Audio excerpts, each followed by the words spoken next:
ओम नमः भगवते वासुदेवाय नमः। दोस्तों, आज की इस वीडियो में बात करेंगे आषाढ़ शुक्ल पक्ष एकादशी व्रत कथा के बारे में।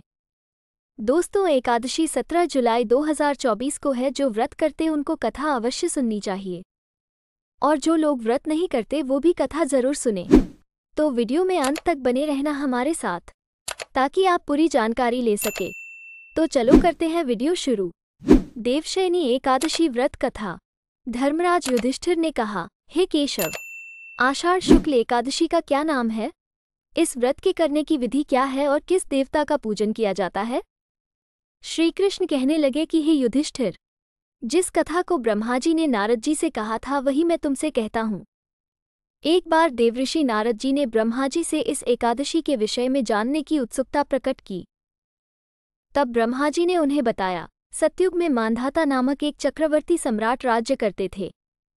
उनके राज्य में प्रजा बहुत सुखी थी, किंतु भविष्य में क्या हो जाए यह कोई नहीं जानता। अतः वे भी इस बात से अनभिज्ञ थे कि उनके राज्य में शीघ्र ही भयंकर अकाल पड़ने वाला है। उनके राज्य में पूरे 3 वर्ष तक वर्षा न होने के कारण भयंकर अकाल पड़ा। इस अकाल से चारों ओर त्राही त्राही मच गई। धर्म पक्ष के यज्ञ, हवन, पिंडदान, कथा, व्रत आदि में कमी हो गई। जब मुसीबत पड़ी हो तो धार्मिक कार्यों में प्राणी की रुचि कहाँ रह जाती है। प्रजा ने राजा के पास जाकर अपनी वेदना की दुहाई दी। राजा तो इस स्थिति को लेकर पहले से ही दुखी थे। वे सोचने लगे कि आखिर मैंने ऐसा कौन सा पाप कर्म किया है जिसका दंड मुझे इस रूप में मिल रहा है। फिर इस कष्ट से मुक्ति पाने का कोई साधन करने के उद्देश्य से राजा सेना को लेकर जंगल की ओर चल दिए। वहां विचरण करते करते एक दिन वे ब्रह्मा जी के पुत्र अंगिरा ऋषि के आश्रम में पहुंचे और उन्हें साष्टांग प्रणाम किया। ऋषिव ने आशीर्वचनोपरांत कुशल क्षेम पूछा। फिर जंगल में विचरने व अपने आश्रम में आने का प्रयोजन जानना चाहा। तब राजा ने हाथ जोड़कर कहा, महात्मन, सभी प्रकार से धर्म का पालन करता हुआ भी मैं अपने राज्य में दुर्भिक्ष का दृश्य देख रहा हूं। आखिर किस कारण से ऐसा हो रहा है? कृपया इसका समाधान करें। ये सुनकर महर्षि अंगिरा ने कहा, हे राजन, सब युगों से उत्तम ये सतयुग है। इसमें छोटे से पाप का भी बड़ा भयंकर दंड मिलता है। इसमें धर्म अपने चारों चरणों में व्याप्त रहता है। ब्राह्मण के अतिरिक्त किसी अन्य जाति को तप करने का अधिकार नहीं है। जबकि आपके राज्य में एक शूद्र तपस्या कर रहा है। यही कारण है कि आपके राज्य में वर्षा नहीं हो रही है।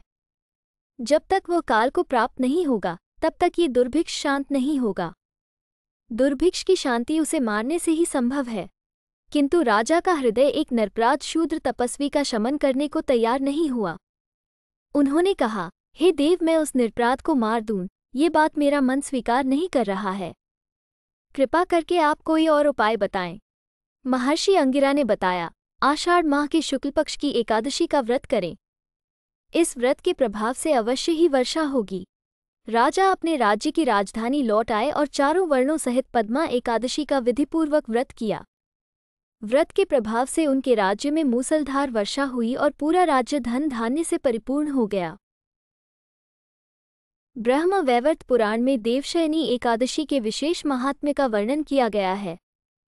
इस व्रत से प्राणी की समस्त मनोकामनाएं पूर्ण होती हैं। वीडियो देखने का बहुत बहुत धन्यवाद।